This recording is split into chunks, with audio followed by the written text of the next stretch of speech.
नमस्कार मित्रों, beyond the scene के इस एपिसोड में आपका स्वागत है। मैं हूं संदेश गर्ग और आप देख रहे हैं संदेश गर्ग ऑफिशियल यूट्यूब चैनल। आचार संहिता का पार्ट 1 हमने कुछ दिन पहले ही आपके साथ साझा किया था, जिसमें आचार संहिता से रिलेटेड कुछ गाइडलाइंस हमने आपके साथ शेयर की थी और मॉडल कोड ऑफ कंडक्ट की गाइडलाइंस क्या क्या होती हैं उनके बारे में डिस्कस किया था। आज उसी पार्ट को आगे बढ़ाते हुए कुछ और गाइडलाइंस आज हम डिस्कस करने वाले हैं, तो इस वीडियो को पूरा अंत तक देखिए क्योंकि ये वीडियो काफ़ी इम्पोर्टेंट है। रिसेंटली चुनाव होने वाले हैं और आपको पता होना चाहिए कि हमारे देश के कानून में क्या क्या इंक्लूड है। आज हम बात करेंगे सत्ताधारी दल को क्या क्या चीज़ें फॉलो करना चाहिए या क्या क्या सावधानियां बरतनी चाहिए, उन सारी गाइडलाइंस को हम डिस्कस करेंगे। सत्ताधारी दल जब चुनाव लड़ते हैं तो कई बार आरोप प्रत्यारोप एक दूसरे पर ये लगाते हैं कि सरकारी मशीनरी का किसी सत्ताधारी दल ने उपयोग किया। अपोजिशन का जनरली ये कहना होता है कि सत्ताधारी दल सरकारी मशीनरी का उपयोग करता है अपने चुनाव प्रचार में, बाकी चुनाव लड़ने में। मॉडल कोड ऑफ कंडक्ट में यानी कि आदर्श आचार संहिता में ये साफ साफ मेंशन किया गया है कि जो भी पार्टी पावर में है, जब चुनाव होने वाले हैं उस समय जो पार्टी रूलिंग पार्टी है उसको सरकारी मशीनरी का अपने चुनावों के लिए उपयोग नहीं करना है, यानी कि निर्वाचन कार्यों के लिए उपयोग नहीं करना है। सरकारी मशीनरी जैसे आपके सरकारी वाहन हो गए, सरकारी आपके परिवहन की चीज़ें हो गई, या आप कह सकते हैं कि सरकारी आवास, किसी भी चीज़ का उपयोग जो सरकार के द्वारा प्रदत्त है उसका उपयोग वो अपने निर्वाचन संबंधी कार्यों के लिए नहीं कर सकते हैं। अगर कोई मंत्री या कोई प्राधिकारी अपने ऑफिशियल काम से कहीं जाता है तो वहाँ पर वो निर्वाचन संबंधी कार्य नहीं कर सकते। ये मॉडल कोड ऑफ कंडक्ट के अंदर लिखा हुआ है।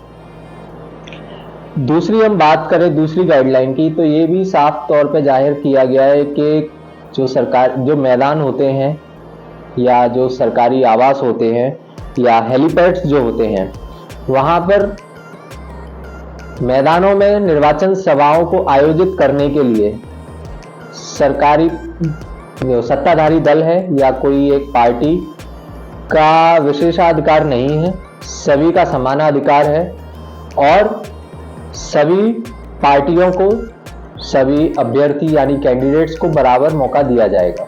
ये मॉडल कोड ऑफ कंडक्ट में लिखा हुआ है। उसके बाद विश्राम गृह जो रेस्ट हाउस होते हैं या जो डाक बंगला हो गया या अन्य सरकारी आवासों पर, वहाँ पर भी रूलिंग पार्टी का कोई एकाधिकार नहीं है। सभी कैंडिडेट, सभी पार्टी, सभी दलों को बराबर मौका दिया जाएगा उनको यूज करने का। हालांकि वहाँ पर कोई भी पार्टी या कोई भी कैंडिडेट अपना चुनाव प्रचार या इस प्रकार की कोई एक्टिविटी नहीं कर सकता है। अगर कोई विश्राम गृह यूज करता है, उपयोग में लेता है या कोई सरकारी आवास उपयोग में लेता है तो सिर्फ वो ठहरने के लिए या एक टेम्परेरी रेजिडेंस के तौर पर उसको यूज कर सकते हैं, लेकिन वहाँ पर चुनाव संबंधी गतिविधियां नहीं हो सकती हैं।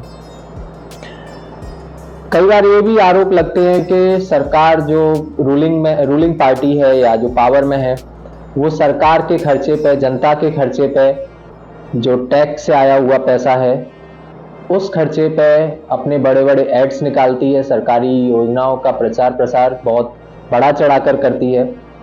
तो इसके लिए भी मॉडल कोड ऑफ कंडक्ट में ये लिखा गया है कि राजकोषीय वित्त से मॉडल कोड ऑफ कंडक्ट के तहत कोई भी सत्ताधारी पार्टी अपने सरकारी योजनाओं का, सरकारी बाकी स्कीम्स का प्रचार प्रसार नहीं कर सकती है।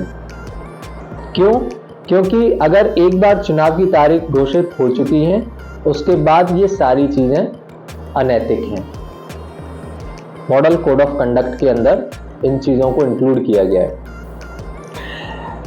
कोई भी मंत्री या कोई भी प्राधिकारी जो सरकार में रूलिंग पार्टी के अंदर है, चुनाव की तारीख घोषित होने के बाद कोई भी नई अन्य योजनाओं का, किसी चीज की, किसी संस्थान की शिलान्यास नहीं कर सकते हैं, कोई नई ऐसी स्कीम नहीं घोषित कर सकते हैं जो वित्तीय रूप से किसी को सहायता प्रदान करती हो, क्योंकि अब चुनाव की तारीख घोषित हो चुकी है। अगर ऐसा कोई पार्टी करती है जो रूलिंग पार्टी है, तो ये माना जाएगा कि उसने चुनाव को अपनी तरफ मोड़ने के लिए, अपने फेवर में मोड़ने के लिए ये स्कीम्स की घोषणा की, और ये पूर्णतः अनैतिक है। आगे हम बात करें, जैसा कि मैंने आपको बताया, जो स्कीम्स के बारे में हम बात कर रहे थे कि कोई भी सरकार या कोई भी रूलिंग पार्टी स्कीम्स जैसे कि सड़कों का निर्माण हो गया, पेयजल की सुविधाएं हो गई, या आप कहें कि सरकारी उपक्रमों में नियुक्ति का जो इशू है, ये भी कुछ समय के लिए, जब अगर चुनाव की डेट घोषित हो जाती है तो कुछ समय के लिए किसी भी सत्ताधारी दल को ये रोकना होता है। इसमें एक चीज और भी है कि केंद्र या राज्य सरकार जहां पे भी चुनाव हो रहे हैं, अगर उनका कोई मंत्री है या कोई और कैंडिडेट है, वो as a voter polling booth पर जा सकता है। जहां भी मतदान केंद्र है वहां पर वो एज अ वोटर जा सकते हैं, या अगर वो अभिकर्ता हैं तो वहां पर जा सकते हैं। लेकिन अगर वो केंद्रीय मंत्री की हैसियत से या किसी वोटिंग को इन्फ्लुएंस करने की पर्पस से अगर वहां जाते हैं, तो ये पूर्णतः अनैतिक माना जाएगा और मॉडल कोड ऑफ कंडक्ट की ये उल्लंघन होगा।